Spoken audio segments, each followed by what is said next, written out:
हमारे आसपास के इन मुर्गों को देख करके आपको लग रहा होगा कि हम किसी मुर्गे के फार्म हाउस में हैं।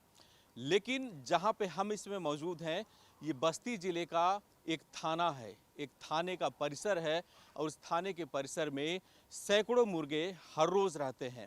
ये कप्तानगंज थाना है बस्ती जिले का और इस थाने में आज से नहीं बल्कि कई दशकों से मुर्गों को पाला जाता है। जो थाने के थानेदार होते हैं उनसे लेकर के जो निचले स्तर के जितने कर्मचारी होते हैं वो सभी इन मुर्गों को दाना देते हैं, इन मुर्गों की रक्षा करते हैं। क्योंकि एक पुरानी कहानी इन मुर्गों के साथ जुड़ी हुई है, इस थाने से जुड़ी हुई है और ये माना जाता है कि जिस किसी ने भी यहाँ पे मुर्गों को नुकसान पहुँचाने की कोशिश की वो सही सलामत 1 से 2 दिन में नहीं रहता, उसके साथ कुछ ना कुछ दुर्घटना जरूर होती है। और यही कारण है कि यहाँ पे जितने भी मुर्गे आपको मिलेंगे इसमें से कोई भी मुर्गा इस थाने का या फिर थाने का बाहर का कोई भी व्यक्ति पकड़कर नहीं ले जाता है। क्या है कहानी ये भी जानने की कोशिश करेंगे और थाने के परिसर में ये जो मुर्गे हैं ये क्यों यहाँ पे लाए जाते हैं ये भी जानते हैं। नाम बताइए सर अपना आप। अली हुसैन कुरैशी मेरा नाम है। यहाँ शहीद आजम का मज़ार अक़दस है। यहाँ जिनका मुराद पूरा होता है मुर्गा लाते हैं, चद्दर लाते हैं, चाहते हैं वो मुर्गे यहाँ रहते हैं। कोई भी व्यक्ति मज़ार अक़दस पे आता है या कहीं से भी आता है इनको दाना चुनाता है और यहाँ के भंडारी भी और सब लोग इनकी खिदमत में रहते हैं।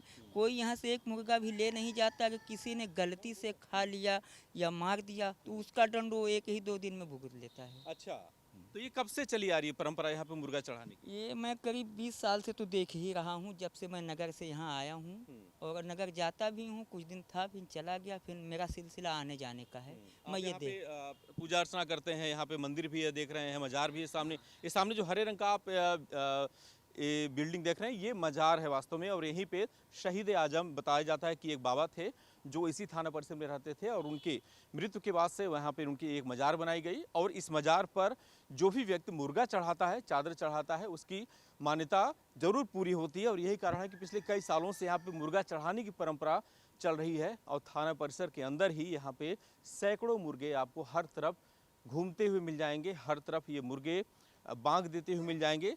हालांकि नुकसान भी थोड़ा बहुत ज़रूर करते हैं, लेकिन जो थाने के लोग हैं वो मानते हैं कि उससे बहुत फ़र्क नहीं पड़ता क्योंकि ये सलामत है तो थाना सलामत है। काशिफ़ हमारे साथ हैं जो यहाँ के बस्ती के संवाददाता हैं। काशिफ़, ये जो परंपरा है, आप कई बार यहाँ पे आए होंगे, क्या यहाँ पे आपने देखा, क्या वास्तव में ये जो चीज़ें बताई जा रही हैं कि लोगों को अगर ये मुर्गे को आपने छू दिया, पकड़ लिया तो नुकसान हो जाता है, क्या वास्तव में कुछ ऐसा? बिल्कुल देखिए, ये परंपरा है। ये जो मज़ार है ये सैकड़ों साल, कहा जाए कि 100 साल से भी ऊपर की ये मज़ार बताई जाती है।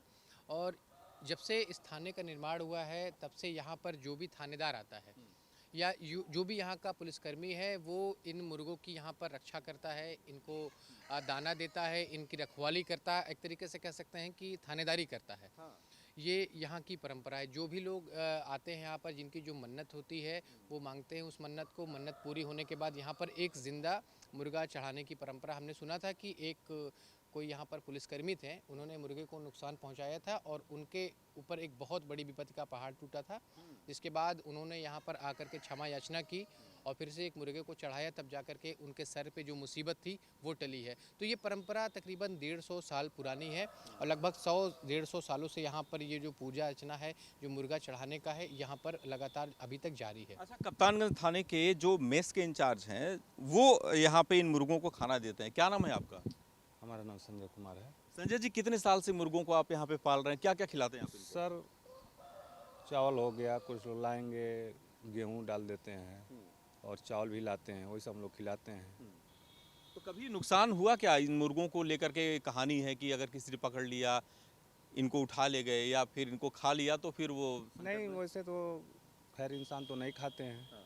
कोई छूता नहीं है। छूता नहीं है कोई? नहीं। हाँ। और जानवर तो खैर ले ही जाते हैं। अच्छा, मतलब इंसान क्यों नहीं छूता? इतने शानदार तैयार मुर्गे हैं, अगर कोई आता होगा तो जरूर देखता होगा भाई कितने बेहतरीन। कहने का मतलब बहुत पहले से परंपरा है। अच्छा। अब क्या है इसके पीछे मैं नहीं जानता हूँ। अच्छा, परंपरा का निर्वाह लेकिन आप लोग करते हैं। ये हर जगह, पूरे थाने में हर जगह घूमते रहते हैं, हाँ, कहीं कोई हाँ। रोक टोक नहीं है?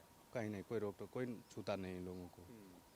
फरियादी भी आते हैं तो भी जो है कोई फर्क नहीं पड़ता क्योंकि ये जो मुर्गे हैं ये इसी तरह से स्वच्छंद भाव से घूमते रहते हैं, टहलते रहते हैं। पूरा थाना परिसर इनका है, कहीं पे भी ये जाएं, थाने के लॉकअप में जाएं, थाने के जो एसओ का कमरा है वहाँ जाएं, लेकिन कोई इनको भगाता नहीं है, कोई इनको हटाता नहीं है, क्योंकि मान्यता है कि जिस किसी ने इनको नुकसान पहुँचाने की कोशिश की, जिस किसी ने इनको छूने की कोशिश की, उसके ऊपर भारी मुसीबत आती है। और कई उदाहरण भी यहाँ पे थाने में है कि अगर किसी सिपाही ने इनको पकड़ने की कोशिश की या फिर इनको खाने के लिए यहाँ से ले जाने की कोशिश की, तो उनका या तो दुर्घटना हुआ या फिर उनका यहाँ से ट्रांसफ़र हो गया।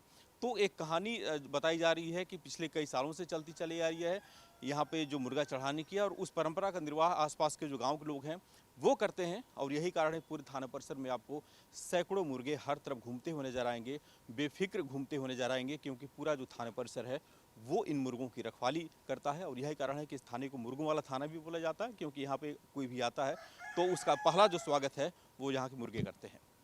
वीडियो जर्नलिस्ट दीपक श्रीवास्तव, न्यूज़ स्टेट बस्ती।